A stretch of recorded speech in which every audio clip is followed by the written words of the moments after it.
Welcome to Trouble with Writing podcast, where we chat about the real issues that stop multilingual writers producing effective English and see where we can help. In this episode, we're going to give you some valuable tips on developing your unique writing voice. Do you feel you don't stand out as a writer? Do you worry about competing with native English writers? As a writer, how can you develop your unique voice? Hey Phil, hey Paul, how has 2022 been for you guys? Hey Pete, hey Paul. I'm really looking forward to chatting about developing how writers can develop their voice, by the way. Got lots of thoughts on that. 2022 has been a bit of a whirlwind, lots of amazing things happening and learning as well. I mean, the one thing I want to share with you guys about 2022 is having thought about the year and trying to process it.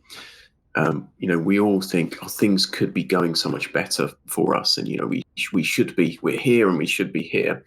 I wrote down a list of writing achievements and things that I've done with my clients, my business, and I was really surprised and happy to, once all of those things were listed, I was absolutely amazed. And I recommended that other people do it. I said, if you are feeling down about it, look back at your year and just write down, 5-10 things that you've accomplished, and you'll be amazed at, all of the great things that you've done, and that you should be proud of yourself. So that's my message to everyone this year, is to take stock and write down that list of accomplishments. I hope you guys have got some good ones too. Well, I saw that post and I was very inspired by it, and started writing a list of the things that I had done this past year. The year was interesting. I accomplished some things I set out to, which was good. For example, launching an online course. I did that. But the year also presented a lot of personal challenges that preoccupied me. But the interesting thing that came out of that, upon reflection, is that it reminded me how much I missed writing, because I devoted so much time last year to helping my writers, helping my clients and my students. I really ignored my own work. And the challenges I faced this year on the personal level really drove me back to it in a way. So for the coming year, I'm recommitting myself to my own writing, making sure that I'm not neglecting that. So it's been a very interesting and insightful year for me, rather than a year full of accomplishment, really, although there is that. I feel it's a year of reflection and insight. How about you, Pete? Yeah, definitely. I'm still in the process of reflecting, right? So I haven't done what Phil's suggesting yet, but I think that's a really good thing to do. It's really important to focus on your gains, right? The things that you have achieved, the progress that you have made. Each time you do that, then it gives you more motivation, right? You feel grateful, and then that gives you motivation to go on to the next challenge, right? I'm still to do that, but in general, I've worked with some really great people this year, some fantastic journalists, and I was thinking that actually just yesterday I finished with one student. She finished one of my writing courses. I wanted to share that with you guys and our listeners, Awesome. because that really reminded me actually, why I do what I do. It's really, I felt really grateful. In fact, I want to just share with you. We had a little chat on WhatsApp, and we got it. Got it. Yeah. So as I say, I mean, she's a lovely girl. She's from Poland, and she's finished the course yesterday.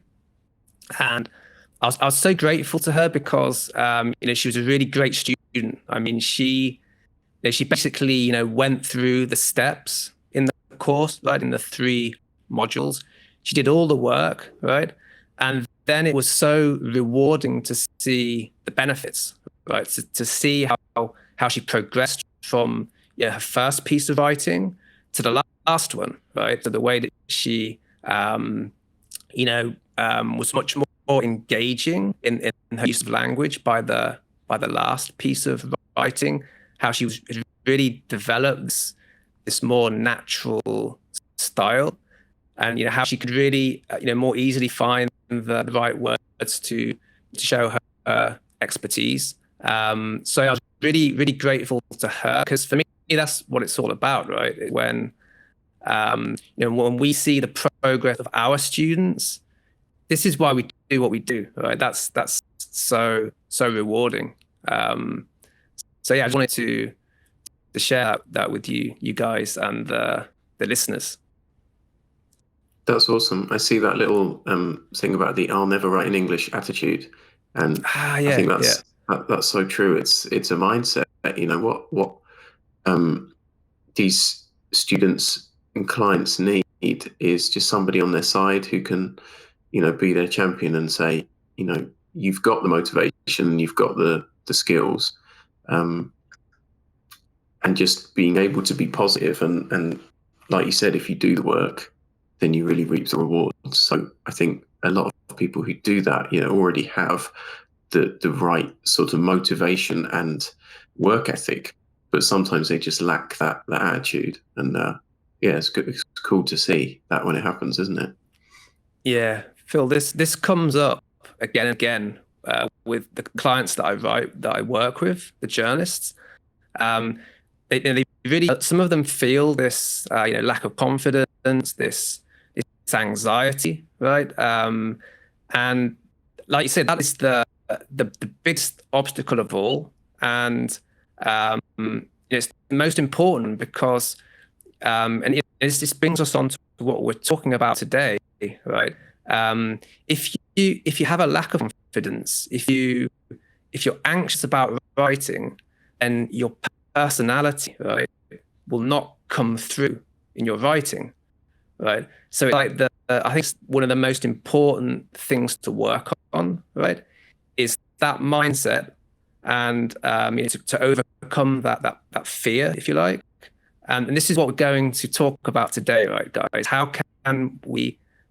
can you, as writers, both native English writers, but especially if you're a non-native English writer, right, how can you develop your voice, right? How can your personality come through so that you can share? You have really valuable stories to share, and we want to help you to do that, right?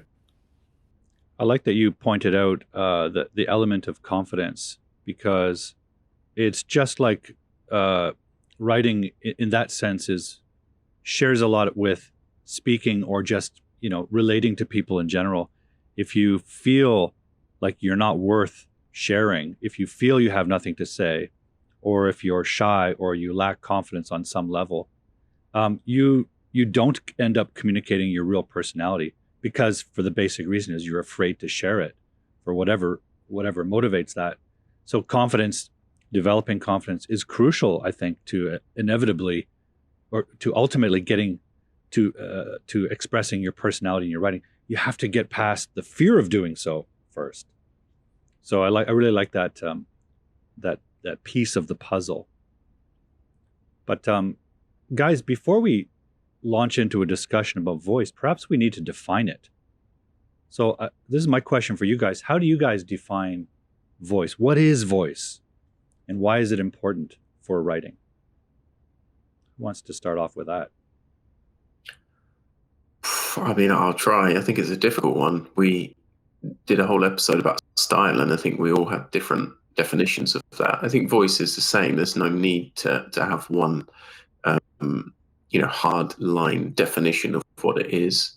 For me, I suppose it's the difference between pieces of writing which are attached to a writer.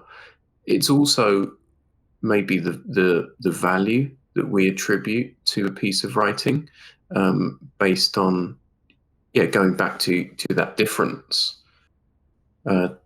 that's my thought on it. I mean, you can incorporate so many things like Yeah. that we will go on to talk about. But yeah, I'd say it's nailing down the different ways and the unique ways that writers can present their ideas. Pete, do you have any thoughts on that? I have a couple. Yeah, I'd I mean, like just to get to. Just to add, I mean, for one key word for me to do with voice is personality, right? So it's allowing your personality to come through in your writing. Yeah, I think of voice as you guys are pointing out. It's another way of saying personality, but in the writing form. And I think of it as a combination of elements, including style, which we've discussed before. It includes also word choice. It includes sensibilities around humor or intensity. I think it also includes elements of subject matter, right? Marrying the way you write with the subject you're talking about. Even in fiction, is it a romantic story? Is it an adventure story? Each one is going to require a different sensibility to it. So I think of voice as like a matrix of all these elements coming together in a unique way. Pacing, punctuation, use of grammar, how the grammar is manipulated. All of that adds up to expressing personality and voice. If you think about in a social sense, a personality of someone you know, what is it? Is it the way they talk? Well, it is, but it's also the way they look. It's the way they use their gestures. It's the way they behave. It's the things that they stand for and are interested in. I think the challenge with writing is getting all of that expressed in words. Does that make any sense? Or am I off in the stratosphere? For sure. Well, I mean, I wanted to jump in and ask if you think that, the difficulty in defining what voice is that one of the reasons that writers run scared, or they feel too scared to sort of show their personality in their writing?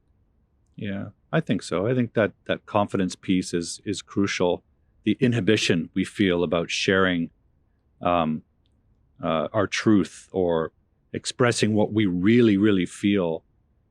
I think that's definitely a part of it. You can't possibly, your voice and personality can't possibly shine through until you get that confidence piece, I think.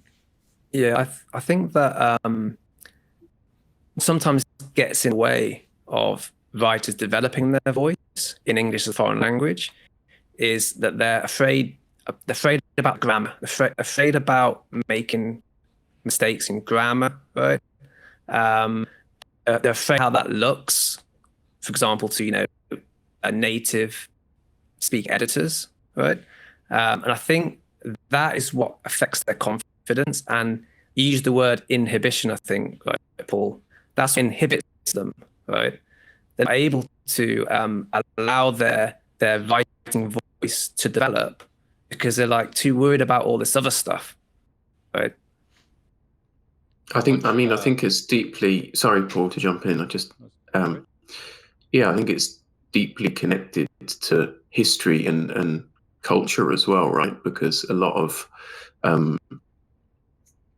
writers whose first language is not English, they've had negative perceptions and negative comments and less value put on their work simply because of the mistakes and the lessons of the past. So hopefully we're moving towards somewhere now where we're celebrating difference rather than punishing it.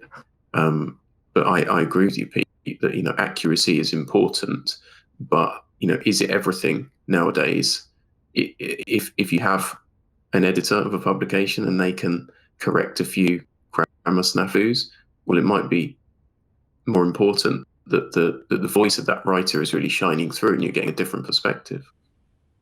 Yeah, this is where I think there might be also a little bit of a misconception from some non-native writers, right? They undervalue their own potential writing in English because they compare themselves with native English writers, and they think, I'm never going to be able to write as well as a native English writer. but when they talk about writing as well, I believe that they're often thinking about grammar, right? Accuracy. And I really, want to stress this. If you are a non-native English writer, you actually have advantages too, right? So if you think about it, if you're from another country, you're from another culture, right?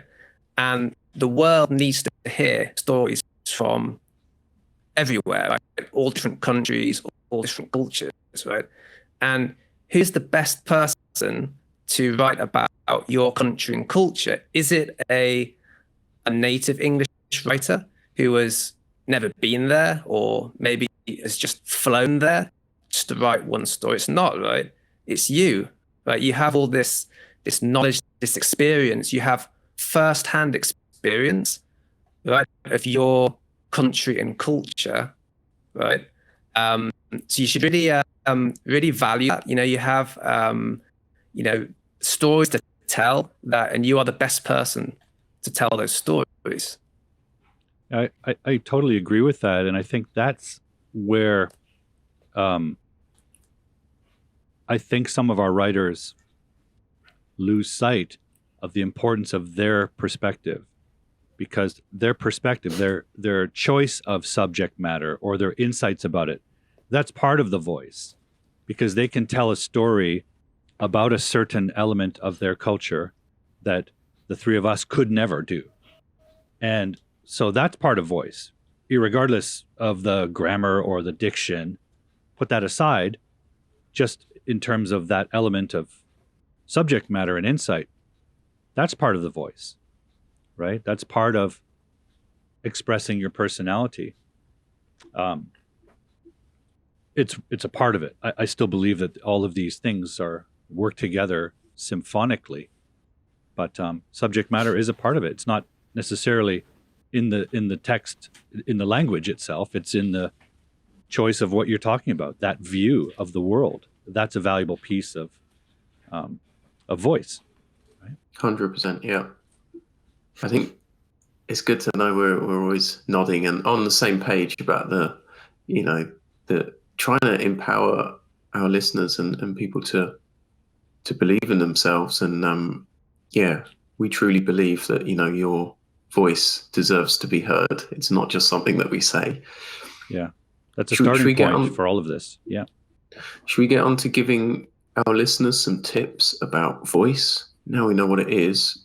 How can writers develop their personality and show it? I have a question related to that. So the thing is that when you're going to write something, right, it really helps if you have like an idea, right? You're excited about something. This would make an amazing story. I have to write about it, and I have to write about it now, right? That helps, right? But what happens if you're not inspired? What happens if you get up one day and you're a writer, so you're supposed to write every day, right? It's your job, right? It's your occupation. But what if you don't feel inspired, right? What do you guys think? Because this is key, right, to developing your voice, right?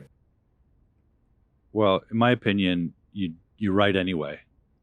In any kind of writing, I'm a big proponent of my shorthand, I say ass in chair. Doesn't matter if you feel like it or not. Get up, put your butt in the chair and do the work. I believe inspiration comes from the writing process. I think it emerges as you write, as neurons fire and ideas and connections are made. You get new ideas. And then, of course, after you're finished writing and you go for a walk, the ideas keep popping. But I think if you're a writer, whether you're a student writer or a professional, and your job is to complete something, you just have to do it, whether you're inspired or not. I think the inspiration will come. Ideas will come as you do the work. I liken it to anything that's craft-oriented, including things like, or habits like exercise. If you want to be healthy, or if you want to change your fitness, the trick isn't to work out and exercise when you feel like it. The thing is to make it a habit. and do it regardless of how you feel about it. I feel the same way about writing. If you want to write, you're just going to have to write. Yeah. So I agree, but I'd also just add one little thing to that. The inspiration has to come, right? So you start writing, but that you have to find the way for that inspiration to come. Because if you're just sitting at your computer and you're like, man, I have to write. Come on, I don't know what to write. What do I? And then but that's where I think the inspiration comes from. I think it just comes from as you start putting words on the page, even if they're garbage and will eventually be deleted. I think they stimulate the ideas, because when we talk about inspiration, which I believe we've talked about before, we make it sound like it's coming from an external source, some magic angel in the sky, some muse, but it's all in your brain. It's all inside you. It's a question of unlocking it and getting it down the page. So, when we're not writing and we're in the shower or something, an idea is hit, I think that is the result of having written something, even something tangential. Yeah. That makes sense? It's just that from experience, right? This personal experience, and also, sorry if there's a noise outside, someone's doing some work. From personal experience and from experience, working with my students. So I have felt this when I was at school, right? So I had to write an essay. Actually, I remember this. It was Shakespeare, Othello, right? I had to write an essay. It's a test, right? And I had to do it. So I was, what was the expression? Arse in chair, was that right, Paul? So Arse in chair, yeah. Chair. And I was like, this is a test, man. So I'm trying to answer this question for the test. And I just went blank. And I just, nothing. So one thing that you said there is really important, that it's just right? So art in chair, but right, yes, you have to actually write. But I've also seen this with students where, they start to write and they stop and they cross it out and then they change it and they're just they're going along at a snail's pace, and they're anxious and it's just not happening, right? And these are the kinds of problems. I think we've talked about that in the writer's block episode about jumping to the editing stage too early, as you're writing your initial ideas. Yeah. And that's something we can teach them, right? We can teach them the process of free writing. Yes. Yeah. This is related, isn't it, to voice? Because if you're editing, right, you're not developing your voice, right? You're allowing, your I think some of this comes from your unconscious mind, right? It's this idea of just write, whatever comes to mind, just write it, and then the inspiration will come, right? But if you're editing, right, that's going to inhibit that voice development. What do you think, Phil? Yeah, definitely agree with the getting that first draft down and writing sort of free, so that will help your voice get onto the page. I'd probably be in the middle of a couple of your opinions about ass in chair and waiting for inspiration to strike. I think inspiration has to be fed by consuming things, content and books, words, and also by practice. It has to be fed by both. I think it's easier to find inspiration in work where you are going to share your personality and your voice. It's things like personal blogs or fiction or something where it's your opinion. If it's functional writing, you turn up to work and you've got to bang out 3 boring business blogs. It's about the process. It's about having a step-by-step process and sitting yourself down and going through it, because you're not going to feel excited about writing, about financial products probably. But yeah, I'd say if it's a form of writing that is one where you get to show your own personality, I mean, for me personally, I find that more inspiring and easier to get going on. I suppose writers can be different though. I mean, we've all got different approaches. Maybe some people will find it difficult. What is my opinion? What is my voice? Where is my inspiration? I think you're right, though. I think we've talked about it before about reading as a writer, and I guess it depends on the genre of writing too. But I've had students. One of the exercises I've done with students is ask them what their favorite writers were and what their favorite pieces of writing were, and then ask them to identify what about it they like. Try to be very, very specific. And they might say something like, I like that they write in short paragraphs, or I like their long sentences, or I like the way they break grammar rules and use, sentence fragments for emphasis. Whatever it is that they notice in the writing that they enjoyed, I said, well, that's part of the voice. That's part of the characteristics of that writer's voice. It's that writer's choices that they've made. And that is partially the result eventually of editing, right? As you get your ideas down and you sculpt them, that shapes the voice, the delivery of the voice. But I think we need to read. I think we need to do all these things to find ideas. Ideas emerge from all kinds of things. Have you guys ever heard about the power of journaling?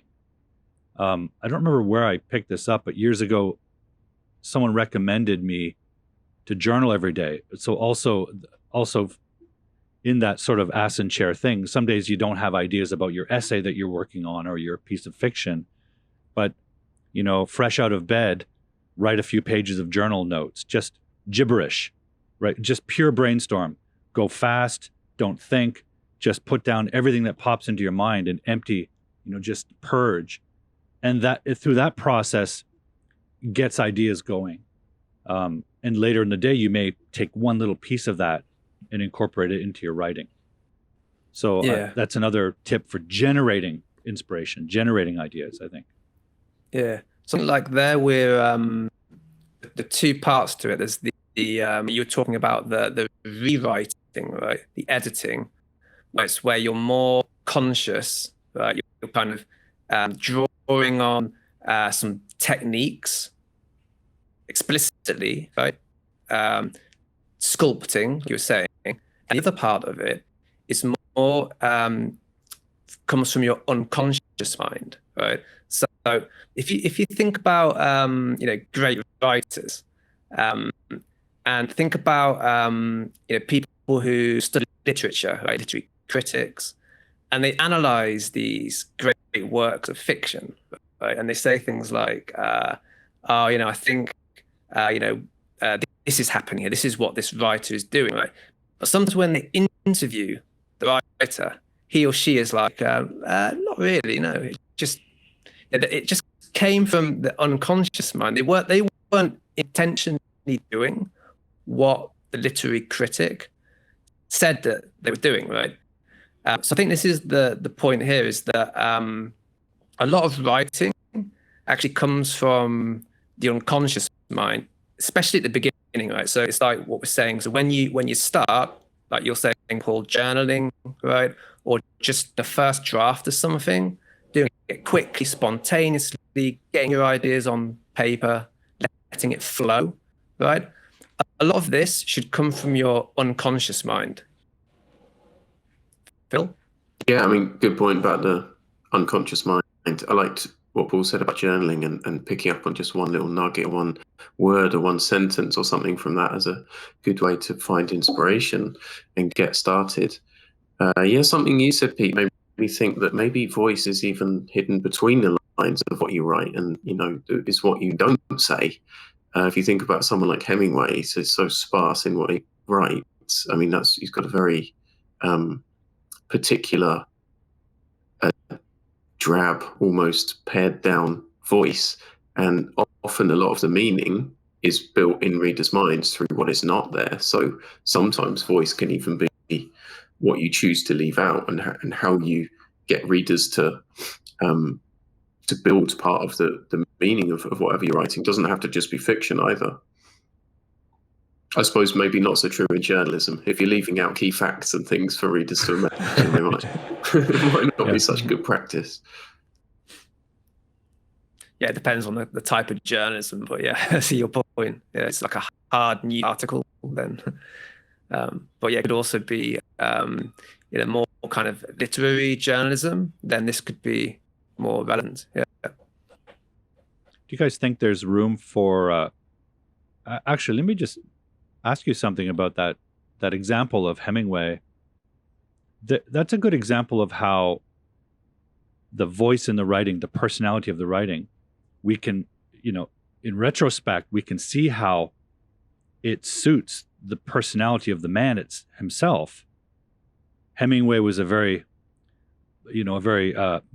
hyper masculine character who boxed and adventured about the world and was probably this sort of man of few words in personality, or those words were very strong and direct and punchy, and his writing reflects that. And I think that goes back to that idea of confidence and inhibition, and encouraging our students to write freely, write from the subconscious, right from the unconscious, right from the heart, so to speak, write fast, get yourself on the page. Worry about the grammar and stuff later. Worry about, I've repeated myself too much. Maybe repetition is part of what you do. Maybe it's part of who you are. Encouraging them to be confident and to lower the inhibitions, especially in things like fictional work. The trick of anything artistic is to remove inhibition at first, get it out, right? Just purge everything out freely and then edit. But I think it's true for all writing. But I guess the question I'm asking is, like Hemingway, and assuming we can get our writers to be confident and to reduce their inhibitions about writing by writing in a safe space with our coaching, do you think voice is inevitable because it emerges partially, at least, from the unconscious, from their actual personality as an individual? Do you think part of voice is inevitable? Only if you let it develop, right? So yeah. I think, sorry, go ahead, Pete. No, you go ahead.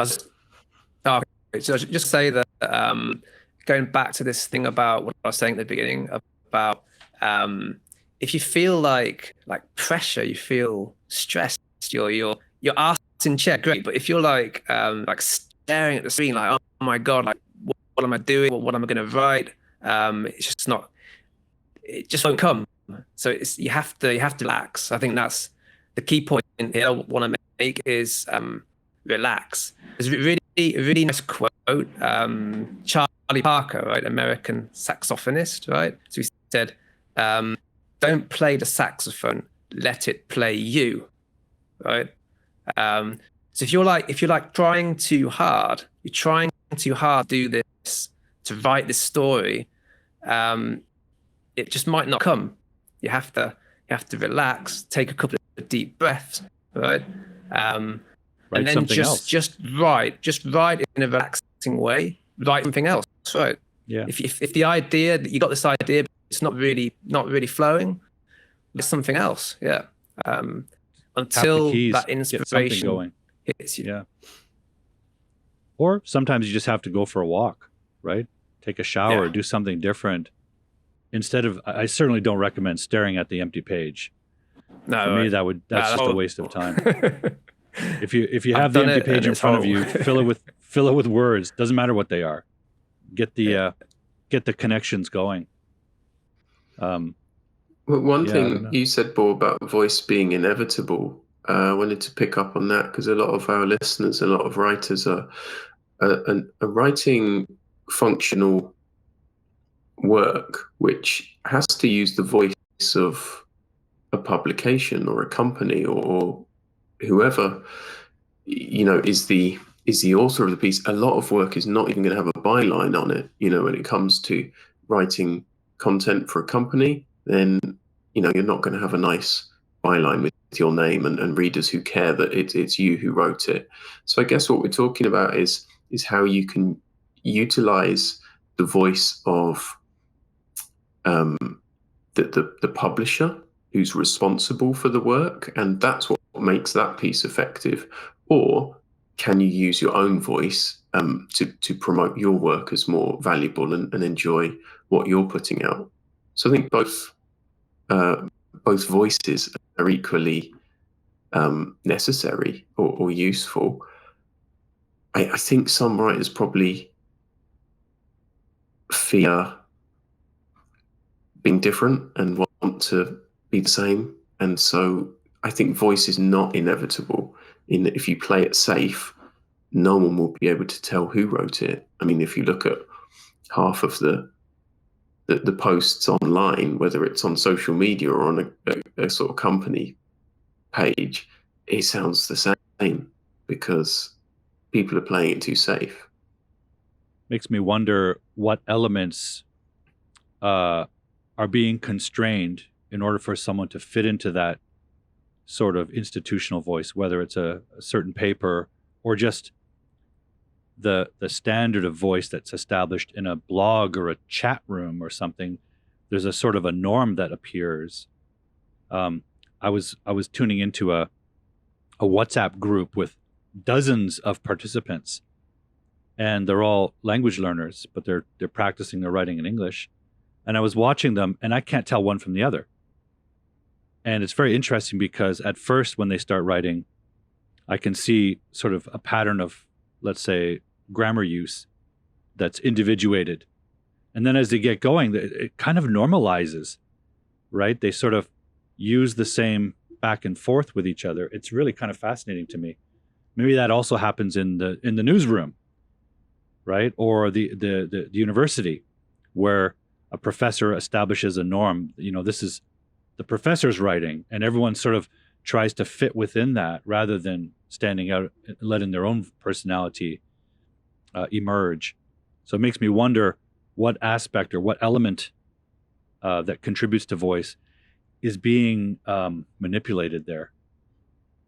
This touches on how important it is to have a voice, because if you don't, you're simply making ends meet, being functional, putting out work which is acceptable, and people will read it and accept it and say, yes, that's the norm.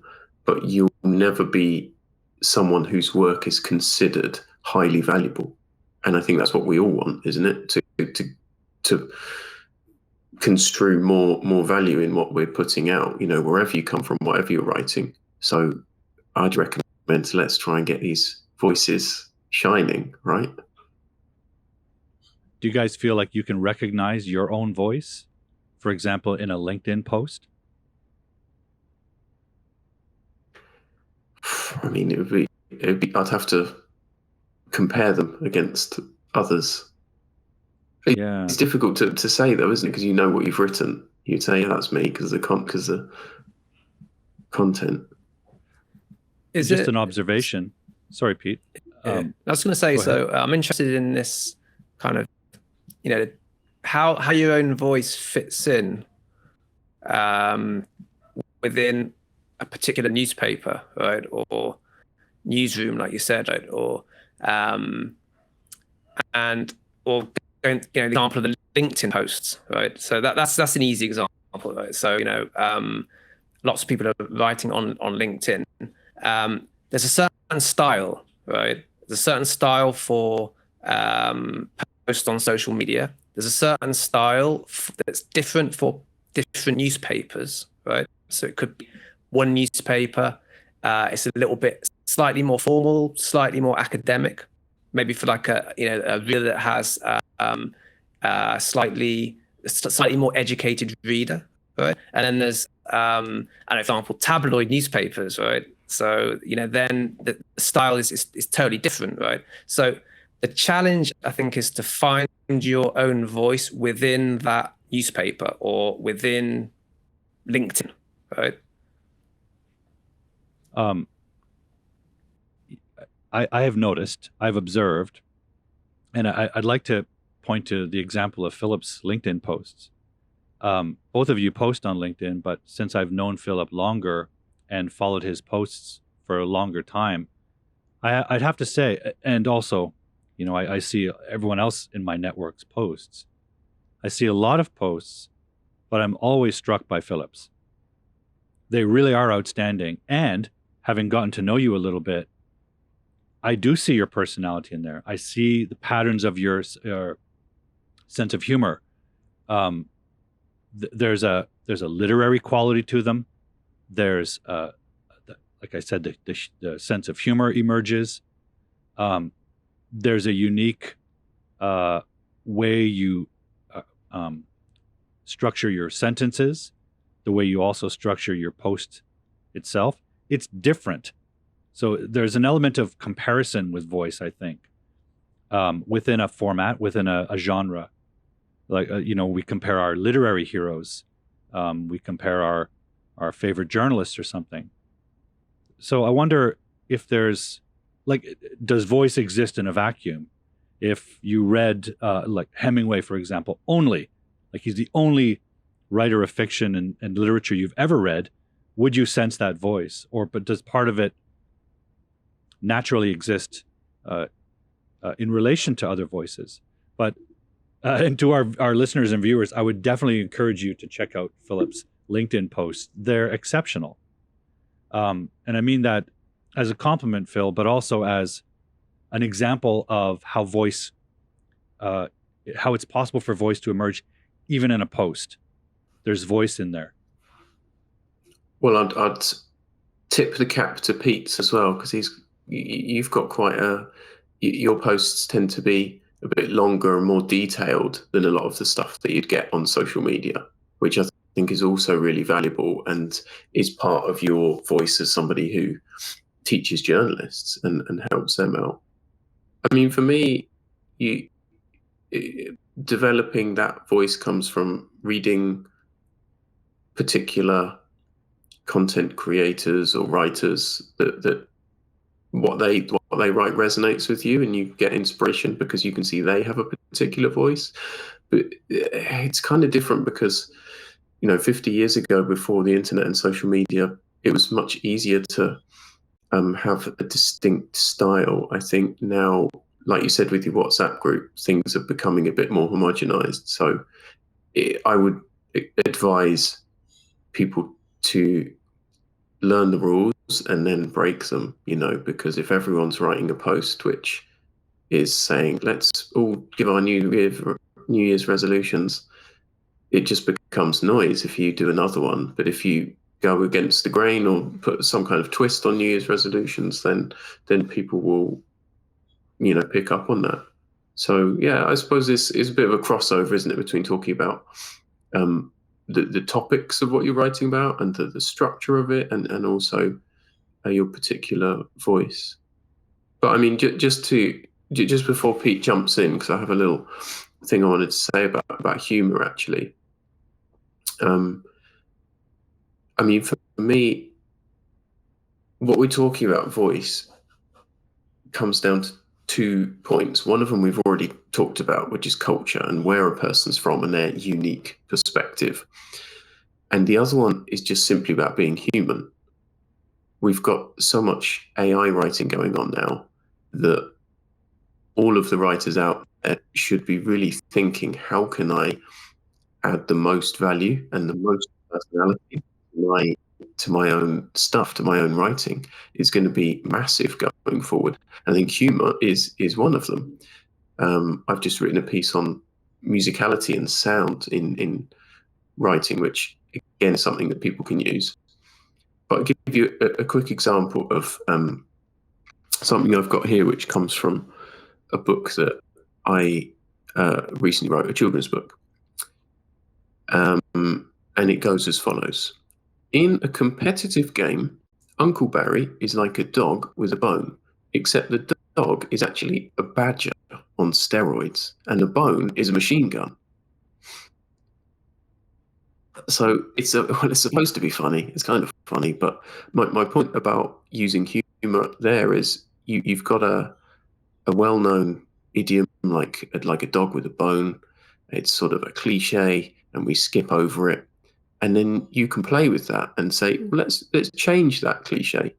Let's replace the images that you find. So writers can develop their voice by either using humor or by doing things like creating unique metaphors or imagery You know, rather than cool as a cucumber, you could have like cool as a killer, or something which is just putting a twist on that. And I think that's one of the ways that I wanted to impart, get the ideas going and allow your voice to shine through.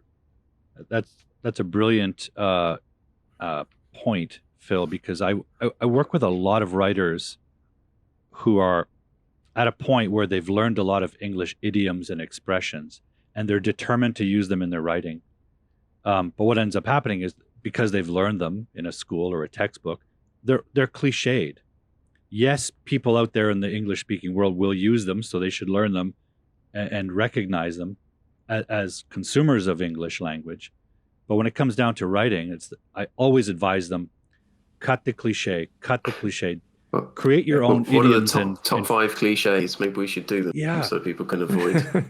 And when they're any using, you find on lists on the internet. Yeah, and they're so determined to use them because they think that makes them sound like a native English speaker. But what it does is it just erodes voice. So I'll encourage them to use figurative stylings, but make it unique to the subject matter, to the image system that's in their story or their topic. The badger, that's a great shift of metaphor. And when they can create a little world of images and words inside their piece of writing, it becomes unique to them. It becomes born out of the subject matter and their personality. I'll give you an example. One of my students is a chef, and he was writing a piece, and he was using some really tired cliche. And it was something like, I can't remember what it was, but something like the raining cats and dogs thing. And I said, but you're writing a post. It was like basically a little article about working in a restaurant. I said, why don't you use food image? Instead of raining cats and dogs, there's no cats and dogs in your kitchen or in the bar. What is in there? Use images from there, right? Like, I don't know, French fries falling into the deep fryer, or the bartender overpouring the shot glass and soaking the counter. Use images that belong in that world. Then it will become a more unique expression of a voice within that content. So this idea of, I just think cliche is a great way to quickly bury your voice, because it's just a normalized a voice. It's sort of you're just using someone else's voice, whoever came up with raining cats and dogs. Just a really quick one on that.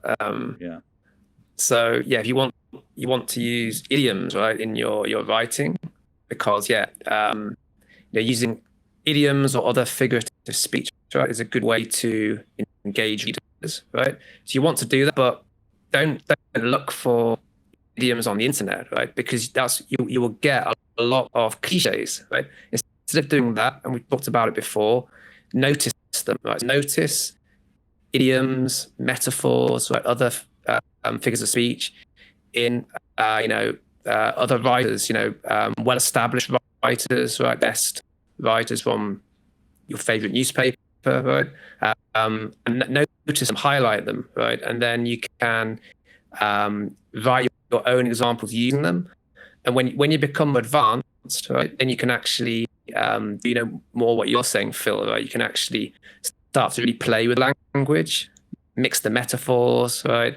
Take a cliche and like reinvent it, right? But to start with, the basics is just to notice idioms that are not yet cliches, right? So people are using them in their writing, but they haven't been overused, so they're not cliches yet. Can I just jump in there before I forget it? Just yesterday, I was reading an essay written by Joan Didion, the American writer. And this is one of her early essays about her youth, not young adulthood, her early 20s, living in New York City. And she had grown up in California. And this is an essay, so it's a kind of a personal memoir essay. But what's fascinating about it is exactly this sort of thing. What she does in this essay is she's talking about the challenges of being early 20s living in a city like New York, which is described as very hard, right? Concrete everywhere. It's the concrete jungle. But she chooses, all her figurative language uses elements from California imagery that she's carrying around with her. So sunshine, fruit and oranges, the desert climate, the dry air. She never mentions concrete. It's all this sort of natural, nostalgic imagery from California, but she's using it to describe New York City. So it creates this beautiful contrast of where she is and what she's carrying around with her. And it creates this voice, this image of a displaced person, of a person who doesn't belong in this city, trying to make her life there, a Californian living in New York City. And it creates such an amazing contrast. She never has to tell you that she feels out of place. The language tells us that. The language is out of place. Now that's a kind of obviously it's an advanced and subtle technique, but it's a way of individualizing that piece that's unique to her and her personal experience. She came from California to New York City, and that's poured into the words. You just get a strong sense of her, like you said, Phil, her humanity, the individual she is as a writer and as a person. So I don't know, it comes back to what you said in the beginning, Pete, I think. This idea of what both of you said, this idea of encouraging our students to believe in themselves, to believe their voice is valuable, to believe their experience is valuable, and to develop in them the confidence to express it with as little inhibition as they can muster, so that whatever it is that they are comes out in some form. Does that make sense? Sorry, as usual, my points are long-winded and winding. Maybe we're looking at this. Sorry, Pete, I was just going to say, maybe we're looking at this the wrong way. Maybe we should be saying, what has no voice? I'll tell you what has no voice.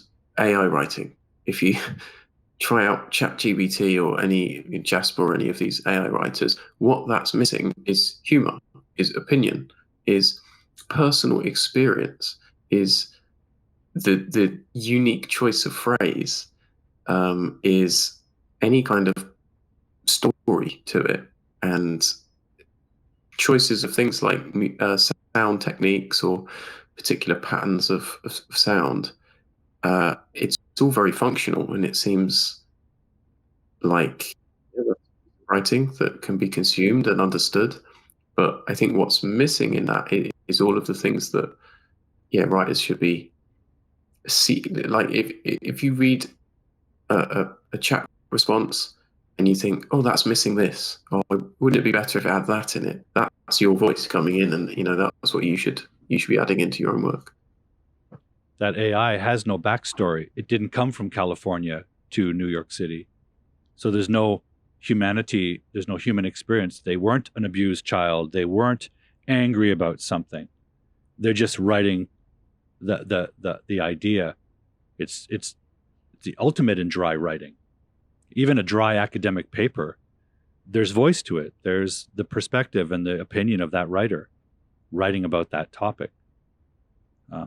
The AI is a great way to, maybe that's a great tool for learning voice, to showing an utter absence of voice. So AI could have its, it could have, I mean, if it's used wisely, right, it could be useful in the editing stage, right? As long as you don't edit out your voice, right?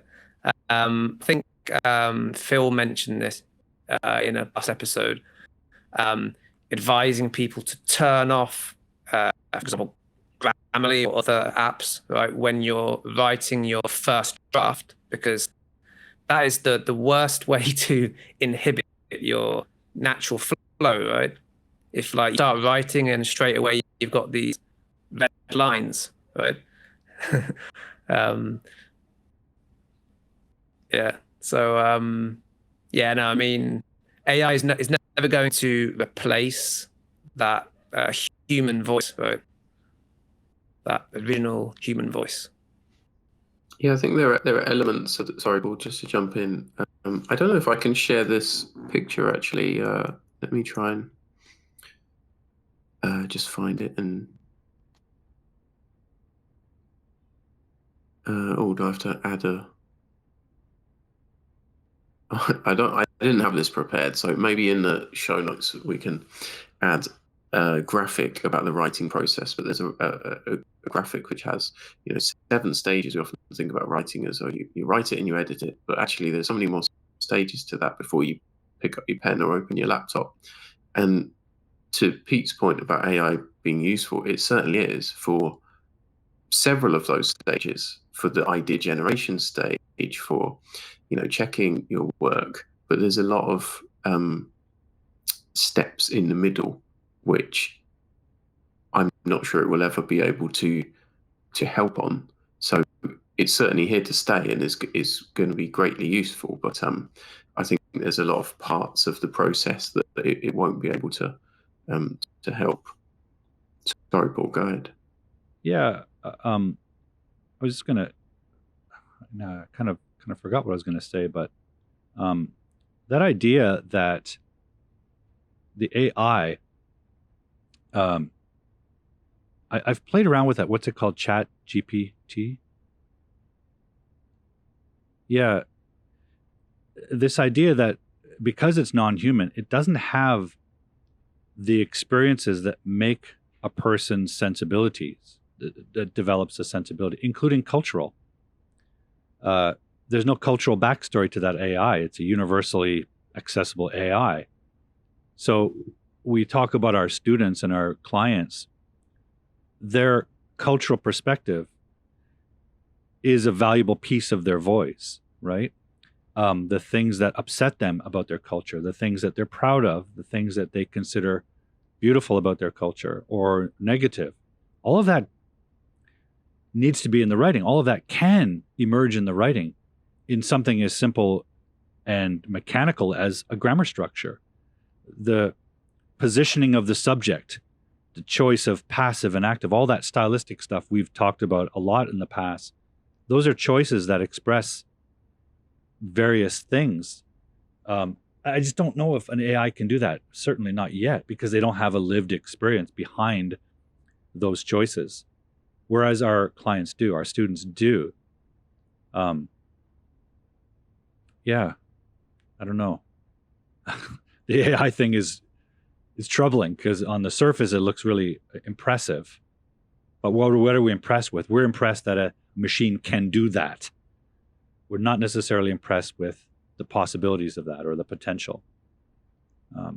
But those stages, I think you're right. I think at the beginning and at the end, there's maybe some use for AI. But in the middle, there's something, I think that those middle stages are where the voice lives.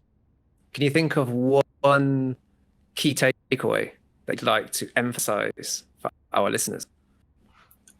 As we're talking about AI, then I'll boil it down to that.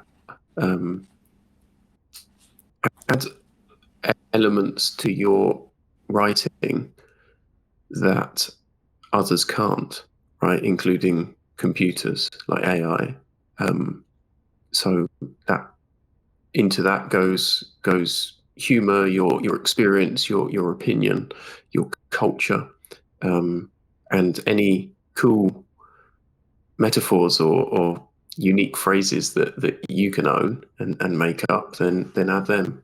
And also going back to that point about having a voice is much more valuable than fitting in. So go for it. Yeah, I was going to say something similar to Phil about take advantage of the way that you are unique, right?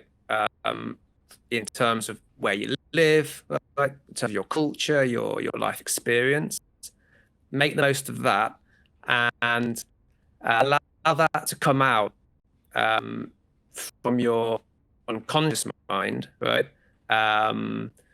So, I mean, I'd like to repeat that quote. I really like this from Charlie Parker. Don't play the saxophone, let it play you, right? So really try to get in touch with the unconscious part of your mind so that you can naturally flow, right? Let the pen flow onto the paper.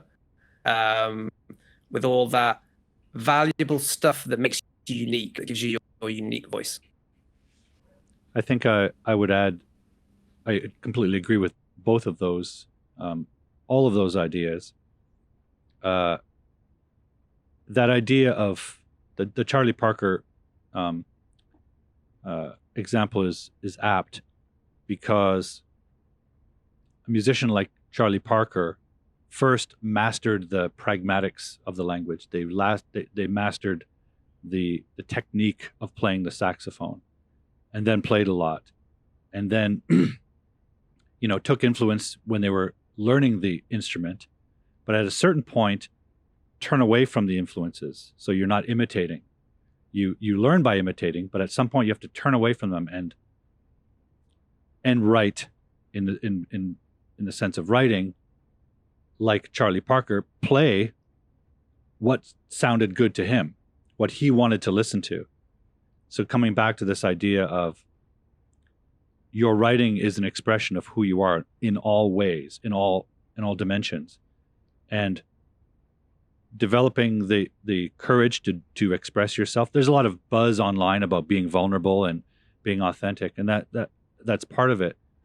Learning to value your unique view on the world as a human, and trying to express your ideas as honestly as possible. I think voice emerges from honesty, because even if you haven't lived a life of incredible success or adventure or whatever, you've lived a life that no one else has. So valuing yourself, and this is maybe why writing is such a powerful personal tool as well, but valuing your difference, whatever it is, even if it's a small difference. I'll give you an example. As a child, I was really interested in a few things that none of my friends were. For example, I'm really interested in puppetry. Loved the Thunderbirds and Captain Scarlet, by the way. I loved puppetry. I loved not only puppetry, but stage magic. David Copperfield, these kind of illusionists. And I also loved sports. So they might seem like an unusual combination of interests, but that's something that may, combined with everything else, makes me who I am. So writing in a way where I can touch on those things, let those things come into the writing, let my culture come into my writing, my perspective as a Canadian, all of that is going to end up in the writing if I'm honest. So I would encourage our writers to practice being honest in their writing. And even in the academic genres of writing, being honest about your opinions on things, being honest about whatever the topic calls for, but being honest and true to what you really believe about it, then your personality will emerge, I think. So I think this honesty and the courage and the confidence stuff is kind of lying underneath all the technical considerations of voice. And maybe that's our greatest value as a coach, is developing in them, our writers and clients, that confidence to, value what you are, because what you are is unique. I don't know. I think that's my takeaway. Developing that honesty. Great takeaway about being yourself and going for it and running with your own voice. Well, I guess that's it, guys, for this month. Yeah. We'll be back in another month with another topic. And until then, let your unique voices shine through and keep writing.